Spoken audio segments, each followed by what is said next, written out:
Hello students, आज हम आपके सामने पुनः उपस्थित हैं। प्रश्नावली 2 तक हम आपको यहाँ तक कंप्लीट करा चुके हैं। आपकी सारी वीडियोस के अंदर अपलोड हैं और मेरे थंबनेल के अंदर बाकायदा प्रश्नावली 2 के बारे में वहाँ पर लिखा हुआ है। सारे क्वेश्चन लगभग मैं यहाँ पर सॉल्व करवा चुका हूँ। कुछ बच्चों को एक दो एग्जाम्पलों में प्रॉब्लम है, उन्हें भी हम सॉल्व करवाएंगे किसी दिन एक प्रॉब्लम क्लास लेके, ठीक है ना। अब हम यहाँ से आगे थोड़ा अपन आगे बढ़ते हैं आपका प्रश्नावली 3 की तरफ। प्रश्नावली 3 आपकी एक मैट्रिक्स है। वो मैट्रिक्स की आज मैं थ्योरेटिकल पार्ट आपका बना के यहाँ पर एक वीडियो तैयार करते हैं और यदि वो कंप्लीट हो जाता है जल्दी तो हम उसका आगे का प्रश्नावली 3.1 को भी सॉल्व करवाएंगे। बहुत सरल प्रश्नावली है आपकी, मुश्किल से 2 या 3 वीडियो में आपकी ये प्रश्नावली कंप्लीट हो जाएगी यहाँ पे, ठीक है ना। जो मैंने आपका ग्रुप में पेपर डाला था, मेरे पास अब तक 2 ग्रुप अवेलेबल हैं, एक गुरुकुल स्कूल का और एक अपने एस पब्लिक स्कूल का, और सभी बच्चों उन वीडियो को देख रहे हैं, मैं यहाँ पर देख रहा हूँ। तो उन्होंने क्वेश्चन सॉल्व किए, उन्होंने बाकायदा आंसर डाले, ठीक है ना। उनके रिजल्ट भी मेरे पास अवेलेबल है। मैं आपको आपकी इस वीडियो में उनके रिजल्ट भी आपको बताता हूँ, ठीक है ना। वैसे तो ग्रुप में देखा था कई बच्चों ने, लेकिन फिर भी मैं आपको उनके रिजल्ट के बारे में यहाँ पर बताता हूँ। देखिए, उसमें प्रश्नावली 2 के 10 क्वेश्चन दिए गए थे। 10 क्वेश्चन में कई बच्चों ने अच्छा परफॉर्मेंस करा और कईयों की परफॉर्मेंस थोड़ी कम भी थी। और एक एस पब्लिक स्कूल से सन्नी है, उसके नंबर है 9 आउट ऑफ 10। उसके बाद आपके गुरुकुल स्कूल के बच्चे थे, अपने गुरुकुल स्कूल के हैं, जिसमें बच्चों का रिजल्ट है आपका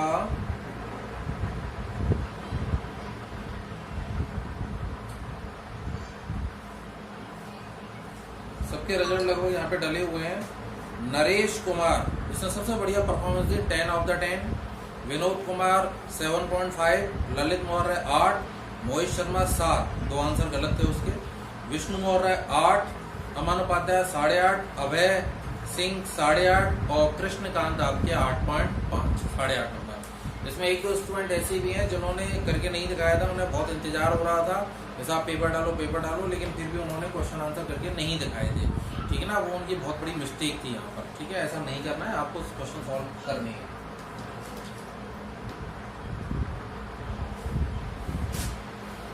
और बहुत ही जल्द आपके फिजिक्स वाले सर भी यहाँ पे आपको एक पेपर अवेलेबल करवाने वाले हैं। वो पेपर भी आपको व्हाट्सएप ग्रुप पे डाल दिया जाएगा, ठीक है ना। और यदि जो बच्चे डायरेक्टली वीडियो देखते हैं तो उनको डिस्क्रिप्शन में वो पेपर आपको यहाँ पे मिल जाएगा। उस पेपर के अंदर स्टूडेंटों को केवल एक क्वेश्चन की प्रॉब्लम आई थी, क्वेश्चन नंबर 5। मेरे पास कमेंट आए हैं और ज्यादातर बच्चों को जो नंबर कटने का रीजन है वो वही क्वेश्चन नंबर 5 है। तो इस क्वेश्चन नंबर 5 को अपन यहाँ पे देखते हैं, ध्यान से देखिए, ठीक है ना। थोड़ा सा समय की वजह से मैंने इस क्वेश्चन को यहाँ पे सॉल्व करके पहले ही लिख दिया, कोई प्रॉब्लम नहीं है। ये आपका क्वेश्चन एक एग्जाम्पल से रिलेटेड है। आपके एक एग्जाम्पल में ये क्वेश्चन है, वहां से आपका ये उठाया गया है, तो इसको ध्यान से देखिएगा। इसमें अपन 1 + x² वाले फॉर्मेट में अपन x बराबर tan थीटा मानते हैं, तो इसके x के ऊपर tan थीटा लिखा गया। 1 + tan² sec हो गया, sec - tan। sec को अपन 1/cos - sin/cos लिखेंगे, cos लेसे ले लेंगे तो 1 - sin थीटा cos थीटा। एक को आप लिखेंगे cos² θ/2 + sin² θ/2 - 2 sin θ/2 cos θ/2। इस cos थीटा को हाफ एंगल में तोड़ेंगे, cos² θ/2 - sin² θ/2। ये वाला पूरा पार्ट और भी कई जगहों पर मिलेगा हमें, प्रश्नावली 2 के अंदर, प्रश्नावली 7 के अंदर, 9 के अंदर, 13 के अंदर, कई चीजों पे ये चीज वाला पार्ट आपको मिलेगा। तो इस वाले पार्ट को लिखेंगे आप cos θ/2 - sin θ/2 का होल स्क्वायर बटे cos² θ/2 - sin² θ/2 टूट जाएगा आपका a - b a + b। इसका एक पार्ट इस वाले पार्ट से आपका हो जाएगा कैंसिल, ये वाला पार्ट यहाँ पर बचा आपका। इसके अंश और हर दोनों पार्टों में आप cos θ/2 का दे देंगे भाग। यहाँ पर भाग देने पर बनेगा 1 - tan θ/2, 1 + tan θ/2, ठीक है ना। अब यहाँ पर अपन tan θ/2 के संग 1 का गुणा करेंगे। यहाँ पर कितने का गुणा करेंगे? 1 का। इस 1 का गुणा करने से क्या होगा, ये tan π/4 - tan θ/2 बटे 1 प्लस इसे 1 की जगह पर हो जाएगा tan π/4 tan θ/2। क्लियर है? आता ये tan a - tan b upon 1 + tan a tan b हो जाएगा, तो tan a - b होता है, ठीक है ना। बाहर कॉट है लेकिन अंदर tan है, तो tan को कॉट में बदलने के लिए, इस tan को कॉट में बदलने के लिए आप क्या करेंगे, tan को कॉट में बदलेंगे, cot 90 - थीटा, cot 90 - थीटा, तो 90 - थीटा हो गया आपका ये, ठीक है ना। तो cot से cot इनवर्स कैंसिल, π/2 - π/4 + θ/2। से कैंसिल होगा, पाई 4 प्लस थीटा बटे 2 और थीटा का मान यहाँ से आ जाएगा आपका tan इनवर्स h, पाई 4 plus half tan inverse h। जो सरलतम रूप में लिखने का था वो ये फॉर्मेट था आपका। 10 क्वेश्चन बनाए गए थे, 10 क्वेश्चन आपके एक एक नंबर के थे यहाँ पर, ठीक है ना। तो जिस हिसाब से आपने वीडियोस देखी है, जिस हिसाब से आपने क्वेश्चन आंसर करे, उस हिसाब से आपने बहुत अच्छी मेहनत करी है। उन सबको इस मेहनत के लिए बहुत बहुत कांग्रेचुलेशंस, ठीक है ना। यहाँ से हम आपकी प्रश्नावली 3 की ओर बढ़ते हैं। तो प्रश्नावली 3 के आज हम बेसिक्स में पढ़ेंगे, ठीक है ना। प्रश्नावली 3 आव्यूह मैट्रिक्स, इसकी बेसिक्स पढ़िए। मैट्रिक्स होती क्या है, कैसे निकलते हैं, क्या बनती है, इनके बारे में अपन यहाँ पर देखते हैं। देखिए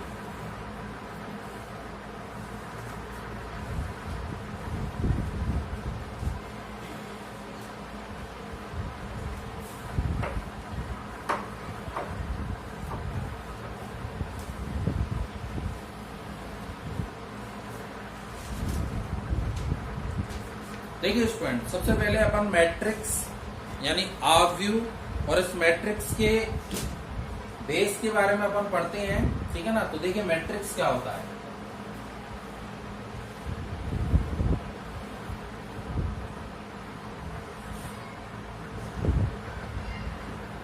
इसकी परिभाषा है आपकी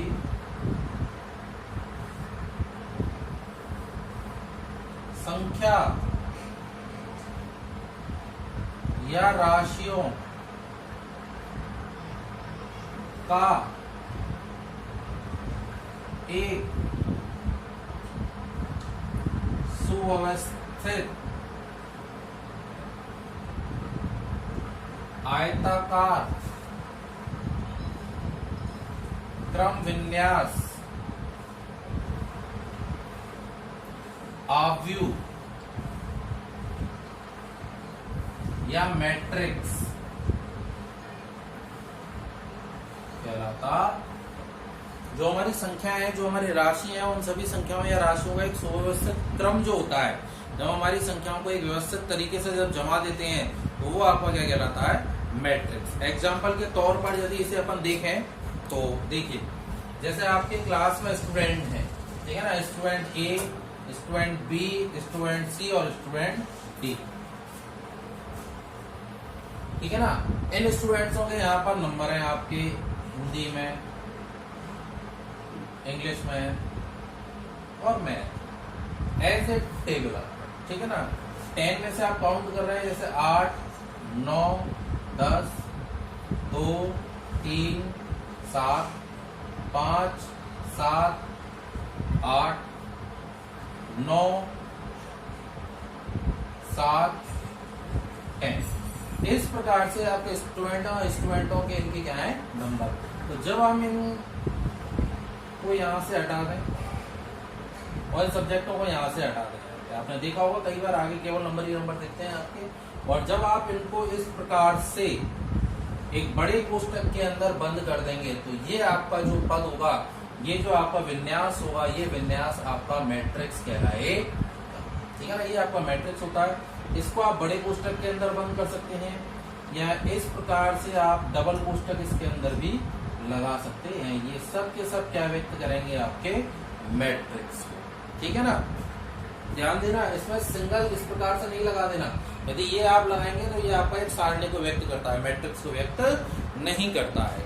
बड़ा कोष्टक या इस प्रकार से डबल लाइनें जो होंगी, ये सभी के सभी आपकी मैट्रिक्स को रिप्रेजेंट करेंगे, ठीक है ना। तो मैं यहाँ पर परिभाषाएं बोल रहा हूँ, आप उन्हें रिपीट कर लेना और उसमें लिख लेना, ठीक है ना। छोटी छोटी चीजें जो है, संख्याओं के उस वास्तविक क्रम को आव्यूह कहते हैं जिसमें इन्हें पंक्तियों एवं स्तंभों के आयताकार या वर्गाकार विन्यास में लिखा जाता है।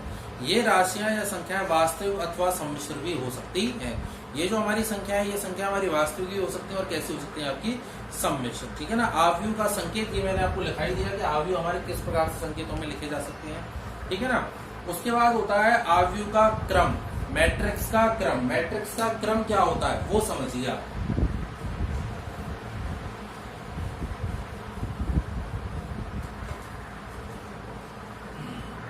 जब आप संख्याओं को हॉरिजॉन्टल पोजीशन में लिखते हैं, क्षैतिज रूप में लिखते हैं,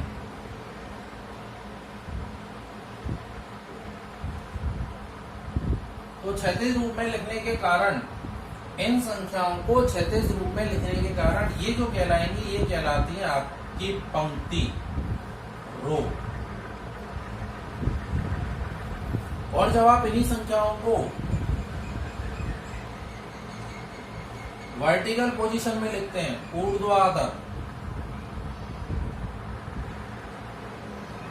ऊर्ध्वाधर रूप में जब आप इन्हें लिखते हैं तो ये कहलाते हैं आपके स्तंभ,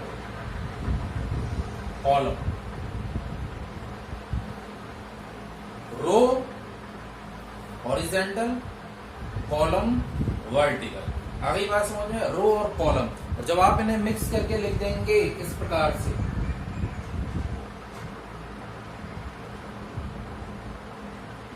जब आपने इनको इस प्रकार से लिख दिया, ये कहलाएगी आपकी row first, row second, row third. ये कहलाएगा आपका कॉलम फर्स्ट, कॉलम सेकंड और कॉलम थर्ड। क्लियर? इनसे आपके अवयव बनते हैं। क्या बनते हैं आपके अवयव? अवयव कैसे बनेंगे? किसी भी मैट्रिक्स को अवयवी रूप में ऐसे लिखा जा सकता है, A11, A12, A13, A21, A22, A23, A31, A32, A33। अब जैसे यहां से आपने इस A23 को उठाया, A23 में ये जो 2 है ये व्यक्त करता है आपका पंक्ति को, और 3 जो है ये व्यक्त करता है आपके स्तंभ को, यानी कॉलम को। यहाँ पर इस स्थान का जो पद है, ये वाला पद आपका दूसरी पंक्ति में है और तीसरे स्तंभ में है। इस प्रकार से दूसरी पंक्ति और तीसरा स्तंभ। ये आपका जो पद है, ये आपका तीसरी पंक्ति दूसरा स्तंभ। ये वाला पद दूसरी पंक्ति और पहला स्तंभ। ये वाला पद तीसरी पंक्ति तीसरा स्तंभ, तीसरी पंक्ति पहला स्तंभ। ठीक है ना? तो इसको जो अपन सांकेतिक रूप में लिखते हैं, इसको लिखते हैं AIJ। A बराबर AIJ। यहाँ I पंक्ति की संख्या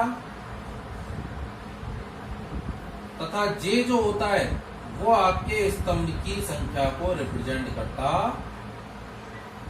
I बताता है आपके पंक्ति की संख्या को और J बताता है यहाँ पर आपके स्तंभ की संख्या को। ये आपका एक सांकेतिक रूप होता है, A बराबर AIJ। ठीक है ना? मेरे हिसाब से शायद आपको सारी चीजें समझ में आ रही होंगी। ठीक है ना? इसके बाद आता है आपका, ये तो आपका सांकेतिक रूप हो गया, इसका क्रम।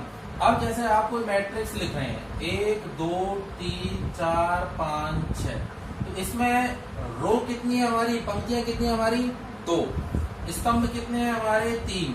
तो इस मैट्रिक्स को आप 2/3 लिखेंगे। क्या लिखेंगे इसको आप? 2/3। तो 2/3 का मतलब क्या हुआ? 2/3 का मतलब हुआ कि इसमें आपकी 2 तो पंक्तियां हैं और 3 क्या है आपके स्तंभ। ये 2/3 की एक मैट्रिक्स बनती है। क्लियर है यहाँ तक? ठीक है ना? और इसको आप A बराबर M इंटू N के फॉर्म में लिखते हैं।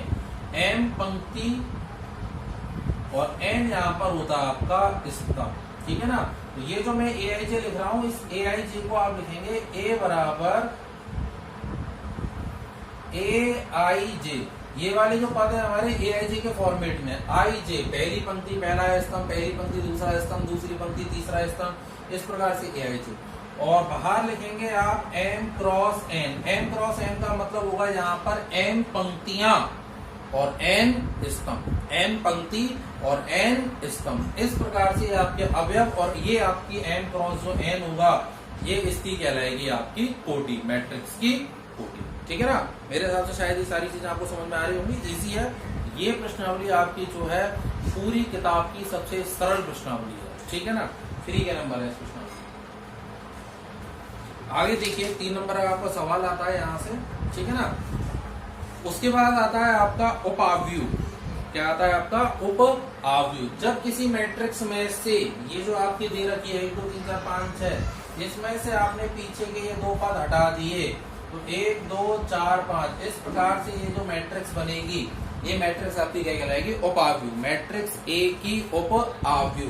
दूसरा, मैट्रिक्स को जो होता है वो अपन हमेशा अंग्रेजी वर्णमाला के कैपिटल अक्षर, capital A, capital B, capital C आदि से ही रिप्रेजेंट करेंगे। ठीक है ना? इस बात को विशेषता आपको ध्यान रखना है। ठीक है ना? उसके बाद आता है आव्यूहों की तुल्यता, उसको अपन आगे बताएंगे, ठीक है ना। पंक्तियों के स्तंभ वगैरह के बारे में हमने बता दिए, तत्व भी आपके बता दिए इसमें। उसके बाद आता है आपका आव्यूहों के प्रकार, टाइप्स ऑफ मैट्रिक्स। मैट्रिक्सों के प्रकार कौन कौन से हैं, देखिए।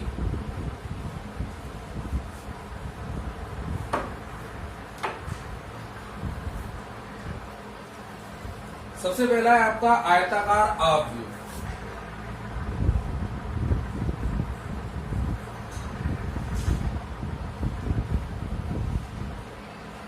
एक, दो, तीन, चार, पांच, छह, ये आयताकार आव्यूह है, ठीक है ना।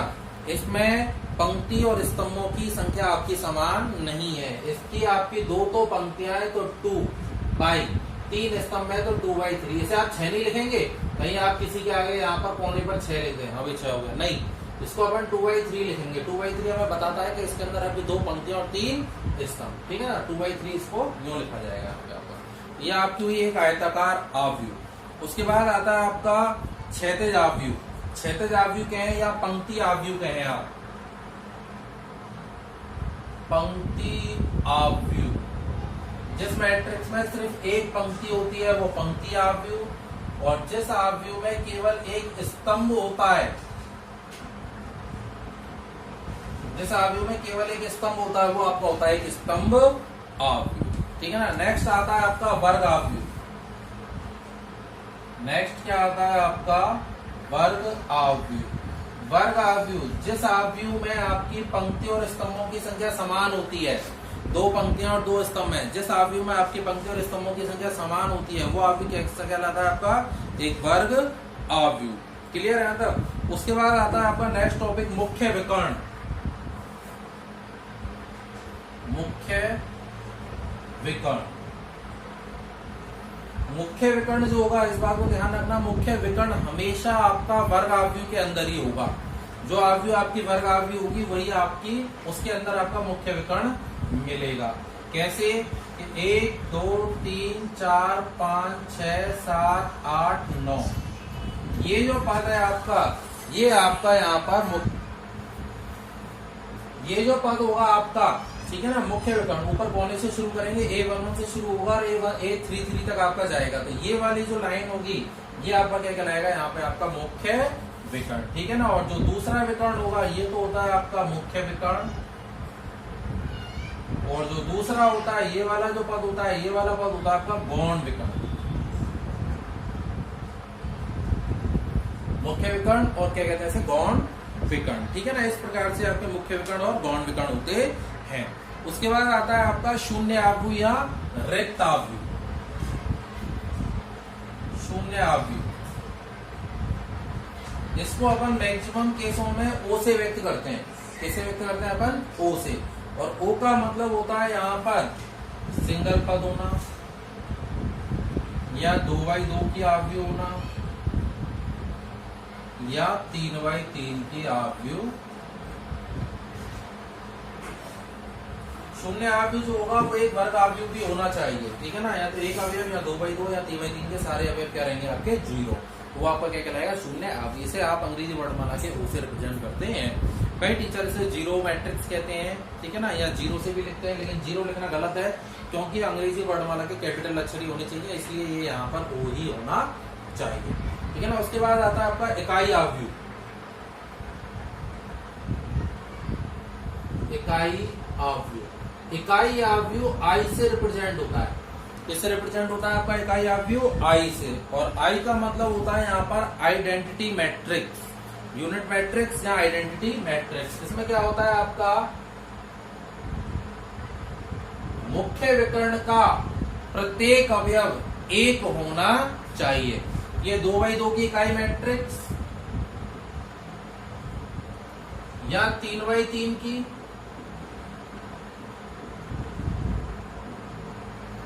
दो बाई दो की इकाई मैट्रिक्स या आपकी 3/3 की इकाई मैट्रिक्स। तो ये यहाँ पर आपकी क्या है, इकाई मैट्रिक्स। उसके बाद आता है आपका विकर्ण आव्यूह। कौन सा आव्यूह आता है आपका? विकर्ण आव्यूह, ठीक है ना। मुख्य विकर्ण के बारे में बताया था मैंने यहाँ पर, ये आपका मुख्य विकर्ण होता है, पर विकर्ण आव्यूह नहीं बताया। विकर्ण आव्यूह क्या होता है? जिस आव्यूह में जिस आव्यूह में उसके मुख्य विकर्णों को छोड़कर, जिस आव्यूह में उसके मुख्य विकर्णों को छोड़कर शेष अवयव शून्य हो, जिस आव्यूह में उसके मुख्य विकर्णों को छोड़कर शेष अवयव क्या हो आपके शून्य, तो वो क्या कहलाता है आपका एक विकर्ण आव्यूह। नेक्स्ट आता है आपका अदिश आव्यूह। कौन सा आव्यूह आता है आपका एक अदिश आव्यूह। अदिश आव्यूह क्या होता है? अदिश आव्यूह होता है जिस आव्यूह में मुख्य विकर्ण, अदिश आव्यूह जिस आव्यूह में मुख्य विकर्ण के अवयव एक समान हो। क्या हो? एक समान। जैसे 2 2 2, 0 0 0 0 0 0। अब देखना इन तीनों में सिमिलरिटी देखना। अदिश आव्यूह में मुख्य विकर्ण के अवयव एक समान होने चाहिए, के 1 1 1 2 2 2 3 3 3, इस प्रकार से। विकर्ण आव्यूह में मुख्य विकर्ण के अलावा सारे शून्य हो, ये ना मुख्य विकर्ण में कोई भी अवयव हो सकते हैं, जरूरी नहीं है वो एक समान हो। और इकाई आव्यूह में मुख्य विकर्ण के अवयव एक ही होने चाहिए। इकाई आव्यूह विकर्ण आव्यूह भी है, इकाई आव्यूह अदिश आव्यूह भी है, ठीक है ना। अदिश आव्यूह विकर्ण आव्यूह है, लेकिन विकर्ण आव्यूह सिर्फ विकर्ण आव्यूह है। विकर्ण आव्यूह अदिश आव्यूह हो भी सकता है, नहीं भी हो सकता है। विकर्ण आव्यूह इकाई आव्यूह हो भी सकता है और नहीं भी हो सकता है, ठीक है ना। इसके लिए कोई पाबंदियां इसके लिए आवश्यक नहीं है। तो इस प्रकार से क्या हुआ आपका अदिश आव्यूह। उसके बाद आती है आपकी त्रिभुजाकार त्रिभुजीय आव्यूह। कैसी आव्यूह? त्रिभुजीय आव्यूह। तो दो प्रकार की आव्यूह होती है त्रिभुजों में आपकी।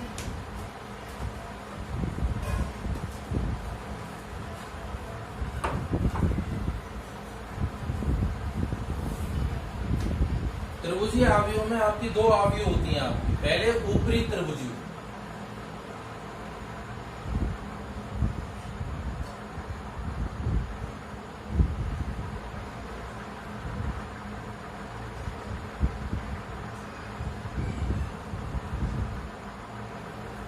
मुख्य विकर्ण के ऊपरी त्रिभुजीय आव्यूह। ऊपरी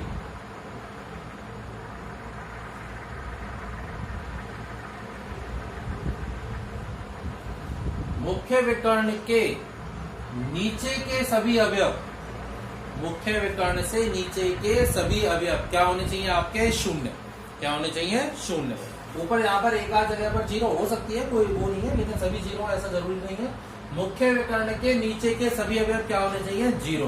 वो क्या कहलाएगा आपका? ऊपरी त्रिभुजीय आव्यूह। नेक्स्ट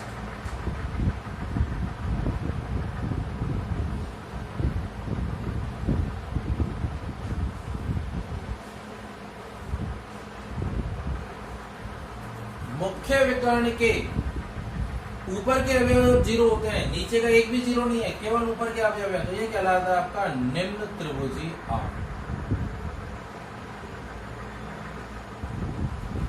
ठीक है ना। मुख्य विकर्ण से जब नीचे के अवयवों में एक भी अवयव आपका शून्य नहीं होता है, या एक आध अवयव शून्य होता है, चल जाता है, लेकिन मुख्य विकर्ण के ऊपर के सारे अवयव क्या होने चाहिए? जीरो। तो वो आपका होता है निम्न त्रिभुजीय आव्यूह। और जब मुख्य विकर्ण के नीचे के सारे अवयव जीरो होते हैं तो वो होता है आपका ऊपरी त्रिभुजीय आव्यूह। तो ये आपकी प्रश्नावली 3.1 का थ्योरेटिकल पार्ट होता है यहाँ तक। ठीक है ना। मैट्रिक्स क्या होती है, मैट्रिक्स के मैट्रिक्स का क्रम क्या होता है, मैट्रिक्स को लिखा कैसे जाता है, मैट्रिक्स को व्यक्त कैसे किया जाता है, ठीक है ना। संख्याओं, राशियों, अवयवों का एक व्यवस्थित क्रम आपका मैट्रिक्स कहलाता है। मैट्रिक्स को अंग्रेजी वर्णमाला के कैपिटल अक्षर ABCD आदि से व्यक्त किया जाता है। मैट्रिक्स के अवयवों को, उनके अक्षरों को AIJ, A11, A12, A13 इस प्रकार से रिप्रेजेंट किया जाता है। ठीक है।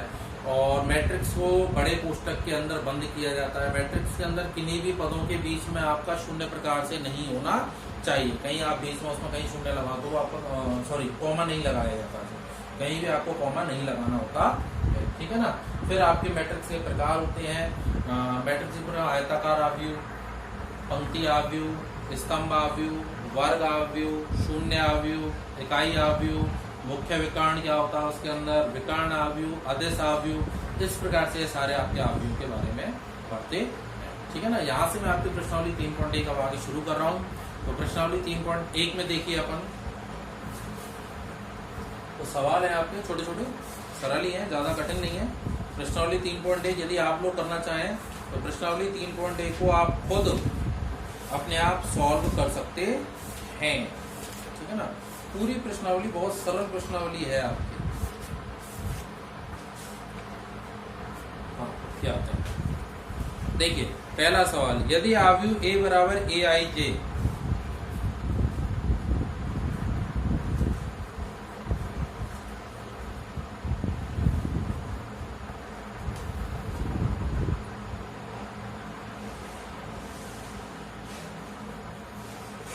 आव्यूह ए बराबर ए आई जे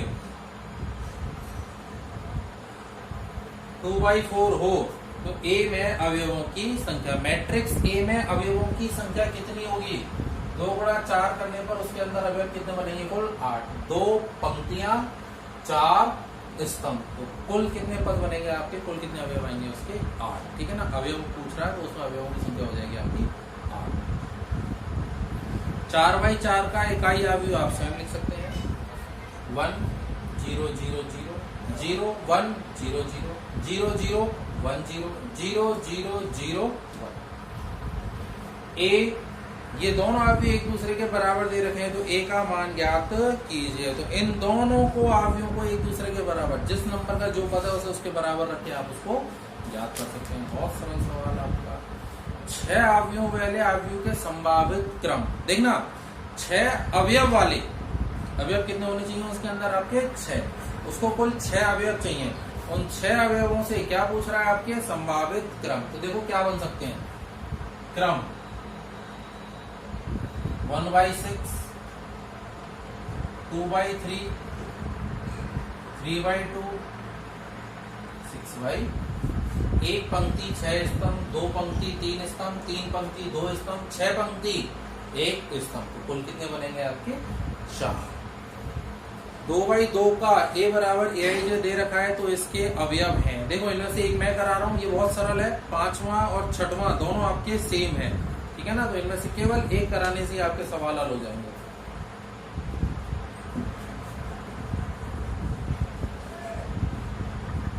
डिटेल से आराम से समझाऊंगा इस वाले इस क्वेश्चन को। ठीक है ना, उससे आपको सारे आसानी समझ में आ जाएंगे। 2/2 क्रम का अवयव, 2/2 क्रम का अवयव होगा आपका A11, A12, A21, A2। AIJ बराबर दे रखा है आपका 2i माइनस जे बटे 3i plus 2i minus J upon 3i plus J. ये यहां पर आपका दे रखा, ध्यान देना, बहुत सरल ले गया आपका। A11 i का मान 1, जे का मान 2 गुणा 1 माइनस 1 बटे 3 गुणा 1 प्लस 1। 2 गुणा 1 2, 2 में से किया तो 1, 3 गुणा 1 3, 3 बटे। A12 i का मान 1, जे का मान 2, 2 गुणा 1 माइनस 2 बटे 3 गुणा 1 प्लस 2, 0 बटे 5। A21 2 गुणा 2 माइनस 1, 3 गुणा 2, 2 दूनी 4, 4 में से किया तो आपका 3, 3 बटे 7। A22 2 गुणा 2 माइनस 2, 3 गुणा 2, 2 दूनी 4, 4 में 2 गया तो 2, 3 दूनी 6, 6 और 2 8, 1 बटे 4। मैट्रिक्स ए बनी यहाँ पे आपकी 1 बटे 4। A12 का मान 0, A21 का मान 3 बटे 7 और A22 का मान 1 बटे। वेरी इजी वे में ये मान आपका यहाँ पर हल हो सकता। क्लियर यहाँ तक? शायद मेरे हिसाब से आप सबको ये चीज समझ में आ रही होगी। क्वेश्चन नंबर 5 पूरा ऐसे ही आपको करना है। क्वेश्चन नंबर 6 भी आपको करना है। उसमें मोड दे रखा है, मोड का मतलब होता है उसको पॉजिटिव बनाना। सारी वैल्यू को रखिए, उसको आप पॉजिटिव बनाएंगे। क्वेश्चन नंबर 7 भी आप स्वयं करेंगे, इन वैल्यू को एक दूसरे के बराबर रख के हल हो जाएगा। क्वेश्चन नंबर 8 भी आप स्वयं करेंगे, इन वैल्यू को एक दूसरे के बराबर रख के आप हल कर सकते हैं। और क्वेश्चन नंबर 9 भी आपका सरल है, ये भी आप खुद कर सकते हैं। ए और बी दोनों कैसे करते हैं आपके समान। तो प्रश्नावली 3.1 आपकी यदि आप करने जाए तो पूरी प्रश्नावली आपकी 10 से 15 मिनट में यहाँ पर कंप्लीट हो जाए, ठीक है ना। तो आज अपन ने क्या करा, आज हमने आपके प्रश्नावली जो आपको जो टेस्ट दिया था उस टेस्ट के सॉल्व किया था। प्रश्नावली 3 की आपकी थ्योरी कराई, प्रश्नावली 3.1 यहाँ तक आपकी कंप्लीट कराई, ठीक है ना। आप लोग मेहनत करिए और मेहनत करने से आपके रिजल्ट आएंगे। आप अपने दिमाग से इस बात को निकाल दीजिए कि ये जो पढ़ाया जा रहा है वो बेकार है। हो सकता है क्लासें आपकी लेट शुरू हो, कोर्स का अपने ऊपर प्रेशर ज्यादा हो, उस टाइम पे अपन थोड़ा जल्दी समझा पाए या नहीं भी समझा पाए, तो ये सारी चीजों का आपको यहाँ पर बहुत ज्यादा बेनिफिट मिलेगा, ठीक है। तो हम दोबारा मिलते हैं आपकी अगली वीडियो में प्रश्नावली 3.2 की थ्योरी प्लस 3.2 के साथ। और यदि आपको कोई प्रॉब्लम आती है तो आप हमारे YouTube चैनल के कमेंट में भी लिख सकते हैं, हमारे ग्रुप के कमेंट में भी लिख सकते हैं। दोनों जगह से जो भी कमेंट आते हैं मैं उनको पढ़ता हूँ, उनका रिप्लाई करता हूँ। लेकिन हमारे चैनल को सब्सक्राइब जरूर कीजिए, ग्रीश मैथ चैनल है, उस चैनल को आप सब्सक्राइब जरूर कीजिए। Okay, good bye.